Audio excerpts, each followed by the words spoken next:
Hello दोस्तों, मैं हूं जितेंद्र रंगीले। आप देख रहे हैं डिवाइन एजुकेशन। उम्मीद है आप सब ठीक होंगे।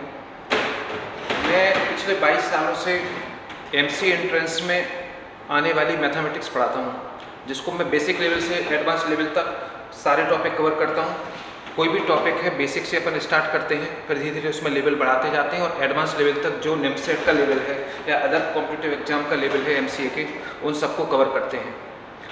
इतने सालों का एक्सपीरियंस मेरा ये कहता है कि कोई भी आप कॉम्पिटिटिव एग्जाम ऐसे नहीं निकाल सकते कि आप पर्टिकुलर टॉपिक कुछ याद कर लो कि टॉपिक है, उसके कुछ इंपॉर्टेंट क्वेश्चन या इंपॉर्टेंट मेथड आप उसके क्वेश्चन सॉल्व कर लो कि 1000 आपने 2 बुक 3 बुक सॉल्व कर ली, 1000 क्वेश्चन करीब कर लिए, तो कोई एग्जाम नहीं निकलता। किसी भी कॉम्पिटिटिव एग्जाम को क्लियर करने के लिए बेसिक कंसेप्ट ये है कि आपके उस टॉपिक के कंसेप्ट तो क्लियर ही होने ही चाहिए, लेकिन कुछ ऐसे तरीके से क्लियर हो कि जैसे अपन कोई इंजन खोलते ना, तो एक इंजन का पुर्जा अलग कर देते हैं, तो पुर्जा अलग करना तो आसान है, एक एक पार्ट से अलग करना, लेकिन फिर आपको उसको जोड़ते भी आना चाहिए। मतलब किसी भी टॉपिक की प्रिपरेशन इस तरीके से करते हैं कि उसके बेसिक से बेसिक का नॉलेज हो आपको। कई टॉपिक ऐसे भी होते हैं जो आपके सिलेबस में डायरेक्ट डिफाइन नहीं है, लेकिन वो भी आपके सिलेबस में होते हैं, डायरेक्ट नहीं लिखे रहते लेकिन वो भी आपके सिलेबस में होते हैं। तो ऐसे टॉपिक भी अपन को इसके अंदर कवर करने होते हैं। जैसे एक टॉपिक है लॉग, मॉड, लॉगरिदम, मॉड हो गया, या और भी ऐसे कई टॉपिक हैं जो जिनका यूज होता है। डायरेक्ट क्वेश्चन हो सकता है एग्जाम में ना आए इनसे, या आ भी जाए, बोलक चीज़ें कि आ जाए, लेकिन ना भी आए, लेकिन इनका किसी न किसी पर्टिकुलर टॉपिक के अंदर इनका यूज होता है। तो ऐसा ही एक टॉपिक है लॉगरिथमिक या लॉगरिदम। ऐसा ही एक टॉपिक है लॉगरिदम, तो वो उसको कवर करते हैं। उसको आज अपन उससे रिलेटेड कुछ प्रॉपर्टीज़ पढ़ेंगे, कुछ बेसिक लेवल के क्वेश्चन करेंगे, कुछ एडवांस लेवल के क्वेश्चन करेंगे, कुछ क्वेश्चन ऐसे भी सॉल्व करेंगे जो किसी न किसी कॉम्पिटिटिव एग्जाम में आए हुए हैं। ठीक ना, तो पढ़ते हैं लॉगरिदम। तो लॉगरिदम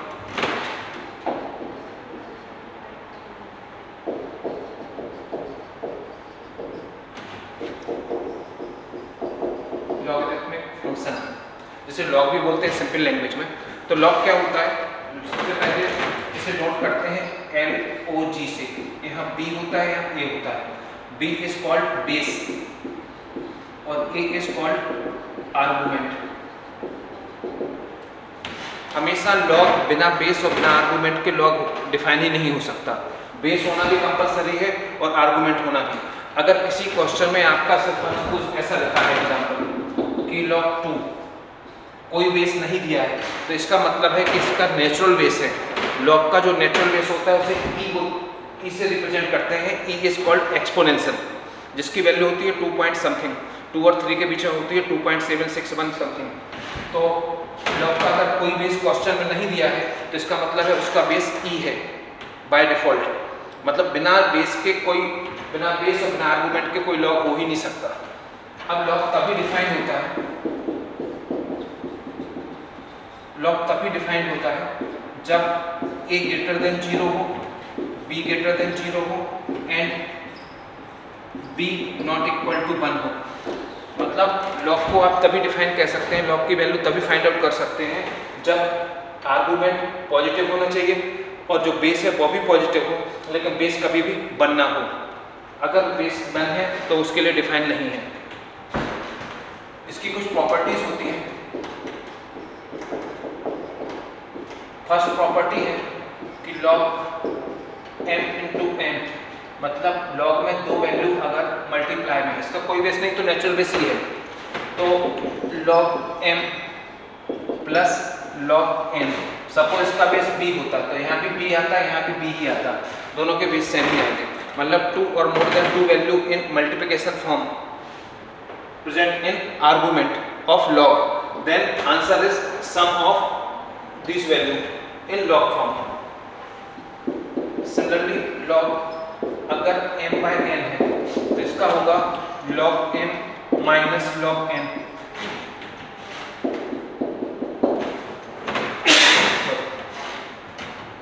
log इन सब का नेचुरल बेस ही चल रहा है। log m to the power n है तो n log m। जब left hand side equal to right hand side है तो right hand side equal to left hand side भी लिख सकते हैं। इसको ऐसा लिख सकते हैं तो इसको ऐसा भी लिख सकते हैं। तो बेसिक प्रॉपर्टी याद रखना। Fourth one is log b base a है, तो बेस और आर्गुमेंट को यदि इंटरचेंज करते हैं तो ये हो जाता है 1 log a base b. Fifth one is log b to the power के ए। अगर बेस में कोई पावर है तो वो हो जाएगी 1/k log b base a. Six one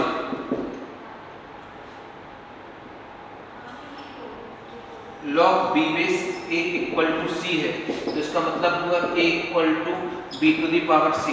यदि log b base a equal to c है तो जो बेस है उसकी पावर में राइट हैंड साइड वाली वैल्यू आ जाएगी, किसके इक्वल टू, आर्गुमेंट के इक्वल टू। 7 यदि किसी लॉग का बेस और आर्गुमेंट दोनों सेम है तो उसकी वैल्यू 1 होती है। यदि किसी लॉग में बेस और आर्गुमेंट दोनों की वैल्यू सेम है तो वैल्यू 1 होती है।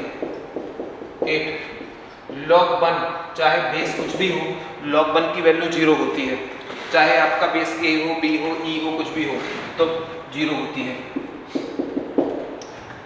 a to the power log a base b, मतलब a की पावर में log है और log का बेस भी a है, मतलब जिसकी पावर में log है वो और log जो है उसका बेस, अगर ये दोनों सेम होते हैं तो इतने की वैल्यू 1 होती है, तो इसका आंसर होगा 1 into b, so answer is b। 10th one is log, suppose ऐसा करते हैं, a to the power log b base c है, a to the power log b base c है। अगर b बेस c है तो अगर a की पावर में log है तो अगर a और आर्गुमेंट इन दोनों को इंटरचेंज करेंगे तो ये हो जाएगा c to the power log b base a, ऐसा भी लिख सकते हैं, c to the power log b base a, ये भी लिख सकते हैं। तो ये कुछ बेसिक प्रॉपर्टी होती हैं, इसके अलावा और कोई ज़रूरत नहीं पड़ेगी मेरे को लगता है। अच्छा, बिल्कुल ऐसा नहीं होता, कई लोग बड़े जल्दी में ऐसा लिख देते कि log m plus n equal to log m plus log n, तो ऐसा लॉग में ऐसी कोई प्रॉपर्टी नहीं है कि लॉग में आर्गुमेंट में दो वैल्यू प्लस या माइनस में है तो उनको इंडिविजुअली लॉग के साथ लिखा जाए। तो मैक्सिमम स्टूडेंट गलती करते हैं, तो ध्यान रखना कि ऐसा नहीं लिख सकते हैं। एक और प्रॉपर्टी पढ़ते हैं, कभी कभी क्या होता है कि log b बेस a दिया है, b बेस a, आपको b की जगह पे कोई दूसरा बेस चाहिए है क्वेश्चन की रिक्वायरमेंट के हिसाब से। तो अगर आप क्वेश्चन को किसी और बेस में कन्वर्ट करते हो, सपोज c में, तो एक बार c बेस a और एक बार log b बेस a, ऐसा लिख लेंगे, सॉरी c बेस b। तो अगर आप किसी थर्ड बेस में कन्वर्ट करते हो तो आप एक बार उस बेस के साथ आर्गुमेंट आएगा जो कि न्यूमरेटर में आएगा, और एक बार उस न्यू बेस के साथ बेस आएगा जो ओल्ड बेस था वो आएगा, जो ओल्ड बेस होगा वो आर्गुमेंट में होगा। तो ये कुछ प्रॉपर्टी है जो याद रखना जरूरी है, बहुत सिंपल प्रॉपर्टी है लेकिन इनका यूज भी है और ये याद रखना भी बहुत जरूरी है, ठीक ना। तो इनको याद कर लो, तो अगर ये आपको याद है तो आपसे मैक्सिमम क्वेश्चन इसी से बन जाएंगे।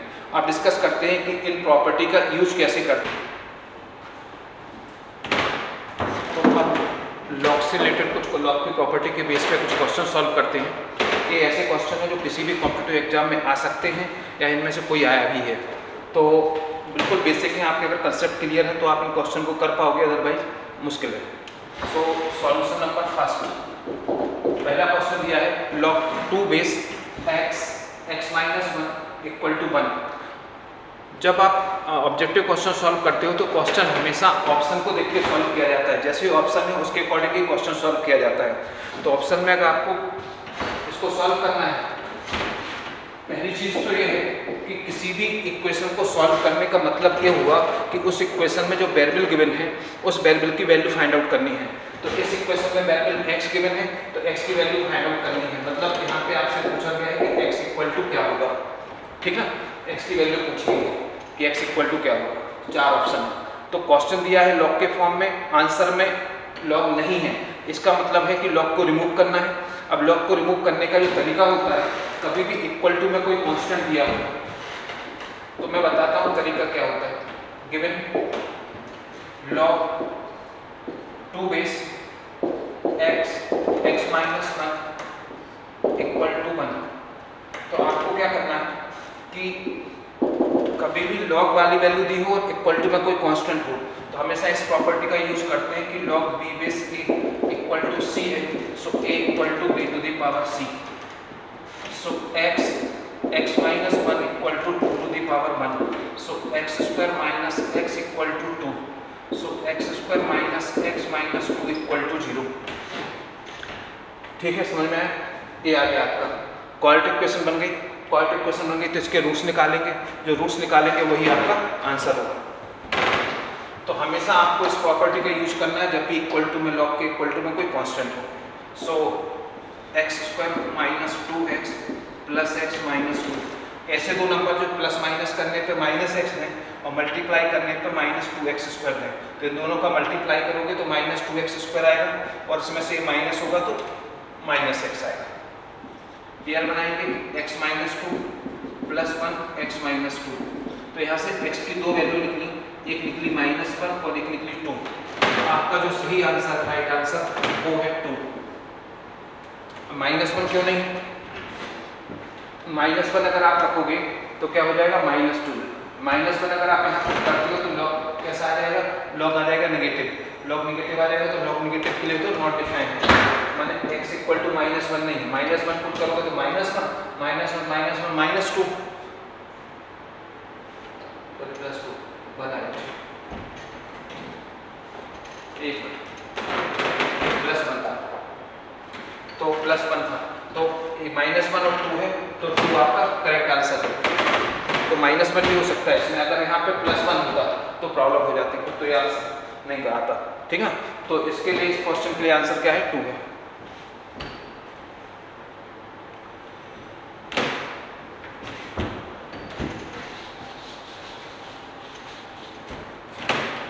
तो एक क्वाड्रेटिक इक्वेशन होंगे, इस क्वाड्रेटिक इक्वेशन को सॉल्व करेंगे। X square minus 2x plus x minus 2 equal to 0। Pair बनाएंगे x minus 2 plus 1 x minus 2 equal to 0। तो यहाँ से x की दो वैल्यू निकली -1 एंड 2, तो आपका 2 करेक्ट आंसर है। 2 है, ये +1 थे, -1 नहीं +1 दिया था। तो आपको जब भी ऐसा क्वेश्चन हो कि लॉग के इक्वल टू में कोई कांस्टेंट है तो लॉग को इस तरीके से रिमूव करते हैं, क्वाड्रेटिक इक्वेशन मिलेगी उसको सॉल्व करेंगे और जो आंसर आएगा उसके अकॉर्डिंग आप ऑप्शन पे टिक करेंगे। तो नोट डाउन। अच्छा, नेक्स्ट क्वेश्चन कर लेते हैं। सेकंड क्वेश्चन क्या है? सेकंड क्वेश्चन है कि 81 गिवन कैसा है? गिवन है 81 के ऊपर log 3/7। आपको कभी भी मैथ्स में जैसे क्वेश्चन देखो तो आपको पहला क्लिक ये करना चाहिए कि इस क्वेश्चन को सॉल्व करने के क्या क्या तरीके हैं और उन तरीके में भी इजी कौन सा है, क्योंकि आपको 1 मिनट मिलता है। अब इस साल से थोड़ा सा टाइम बढ़ गया है, 50 क्वेश्चन 70 मिनट में करना है, लेकिन फिर भी 1 मिनट के आसपास फल माने तो आपको सबसे पहले क्लिक यही करना चाहिए कि 1 मिनट के अंदर इस क्वेश्चन को कैसे सॉल्व किया जा सकता है। जैसे एक क्वेश्चन है, आंसर देखिए तो आंसर में लॉग नहीं है, मतलब इसमें भी लॉग रिमूव करना है। अब इसमें लॉग रिमूव करने के लिए इक्वल टू में तो कुछ नहीं दिया, तो यहाँ पर क्या करेंगे कि जिसकी भी पावर लॉग है उस वाले को इस बात माने 81 को इस तरीके से कन्वर्ट करेंगे कि यहाँ पर 3 की पावर समथिंग आ जाए, क्योंकि यहाँ पर लॉग का बेस 3 है तो जो भी लॉग का बेस है सेम इस ब्रैकेट के अंदर वही नंबर आना चाहिए। तो आप लिख सकते हैं 3 की पावर 4 log 3/7। 81 को 3 की पावर 4 लिख सकते हैं। अब अपन जानते हैं कि पावर के ऊपर पावर हो तो पावर का मल्टीप्लिकेशन होता है, 4 × log 3/7 हो जाएगा। बिल्कुल, मतलब जैसे आपने देखा बेस कुछ इस ए है और log का बेस क्या है 3, तो 81 के ऊपर log 3 बेस वाले की 3 बेस की पावर है तो आपको 81 को भी 3 के फॉर्म में ही कन्वर्ट करना है। तो 3 to the power 4 81 होता है, पावर के ऊपर पावर हो तो पावर का मल्टीप्लिकेशन होता है। अब एक प्रॉपर्टी मैंने आपको बताई थी कि m log n हो तो log n to the power m होता है, चाहे बेस कुछ भी हो। तो इसको लेफ्ट हैंड साइड को राइट हैंड साइड लिख सकते हैं, राइट हैंड साइड को लेफ्ट हैंड साइड लिख सकते हैं। तो ये भी हो जाएगा 3 log 3/7 की पावर 4। अब अपन जानते हैं एक प्रॉपर्टी और होती है a to the power log a b हो तो इसका आंसर b होता है। तो यहाँ पर 3 log 3 है तो इसका आंसर क्या हो जाएगा 7 to the power 4। तो ये आपका डी आंसर। क्लियर को? थर्ड क्वेश्चन सॉल्व करते हैं। थर्ड क्वेश्चन में कैसा दिया है?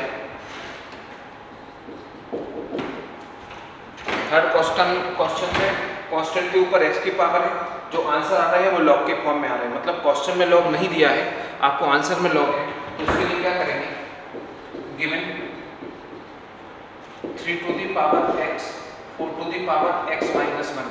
आप ध्यान से देखें, ये जो सारे दिए हैं इनके लॉग के बेस 3 है, ठीक है, लॉग 3 बेस है, और अपने यहाँ पे 4 है, और आर्गूमेंट में क्या दिया है? आर्गूमेंट में 2 दिया है जनरली, और बेस दिया है 3, ठीक है। मैं क्या करता हूँ, टेकिंग लॉग कैसा? लॉग 2 बेस वाला बोथ साइड। कई बार क्या होता है कि कुछ पर्टिकुलर टाइप के क्वेश्चन ऐसे होते हैं जो आपको पहले कभी सॉल्व करने पड़ते हैं, तब जाके उस टाइप के क्वेश्चन आपसे सेकंड टाइम बनते हैं। ऐसा नहीं होता कि क्वेश्चन एक के साथ ही बन जाए, या तो आपने उस टाइप का क्वेश्चन कभी सॉल्व किया हो, या कहीं किसी ने पढ़ाया हो तो आपने देखा हो, ये लगभग उसी टाइप का क्वेश्चन है। जैसे मैंने क्वेश्चन देखा तो क्वेश्चन का बेस तो 3 था, लेकिन जब मैं इसको सॉल्व करने का सोचा मैंने, तो मैंने कहा 3 बेस से तो प्रॉब्लम हो जाएगी। क्यों होगी वो बताता हूँ आपको। log 2 base 3 to the power x log 2 base 4 to the power x minus 1। अब अपनी एक प्रॉपर्टी होती है कि log m to the power n हो तो n log m लिख सकते हैं, log m to the power n हो तो log n log m, चाहे बेस कुछ भी हो, तो यहाँ पर भी हो जाएगा x log 3 और एक x माइनस 1 log 2 बेस 4। अब देखिए 2 बेस 4 काम कर रही है अपना, और यहाँ कहीं भी नहीं आ रहा है आंसर में, किसी में भी बेस आर्गुमेंट या बेस में 4 नहीं है, तो इसका मतलब हुआ कि 4 के फैक्टर निकालने के लिए 4 को सिंप्लीफाई करना पड़ेगा। तो आप इसे लिख सकते हैं log 2 base 3 equal to x minus 1 log 2 base 4 को 2 का स्क्वायर लिख सकते हैं। 2 का स्क्वायर लिखा, फिर से जैसा यहाँ पर किया था कि जो आर्गुमेंट की पावर थी वो मल्टीप्लाई में आ गई थी, सिमिलरली यहाँ भी x log 2 base 3 equal to 2x minus 1, यहाँ 2 लिख लो, 2 log 2 बेस 2। अपन जानते हैं कि 2 जो आर्गुमेंट का था यहाँ मल्टीप्लाई में आके यहाँ ले सकते थे, यहाँ कहेंगे। अपन जानते हैं कि बेस और आर्गुमेंट सेम हो तो वैल्यू 1 होती है, तो यहाँ पर बेस भी 2 है और आर्गुमेंट भी 2 है, तो वैल्यू 1 होगी। तो कितना बचा? x log 2 base 3 equal to 2 का मल्टीप्लाई। देखिए मैं जब आपको डिटेल में बता रहा हूँ तो इसमें टाइम लग रहा नहीं, तो same question with in minute होगा, दोबारा सॉल्व करके देखना। मैं आपको एक स्टेप लिखवा रहा हूँ इसलिए टाइम लग रहा है। अब x वालों को सेम साइड ले आएंगे, तो log 2 base 3 plus 2 equal to ये हो जाएगा 2x। सॉरी, आपने को इसमें से देख लेते हैं किस टाइप का आंसर चाहिए। आंसर में से यहाँ 2 आ रहा है, ठीक है, तो 2 equal to 2x minus x log 2 base 3।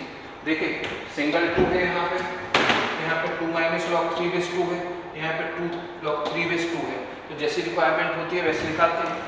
तो 2 इक्वल टू, यहाँ से x कॉमन ले लें तो ये आएगा 2 माइनस log 2 बेस 3, तो x equal to 2/2 minus log 2 base 3।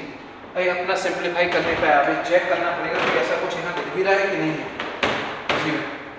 तो 2/2 नहीं है,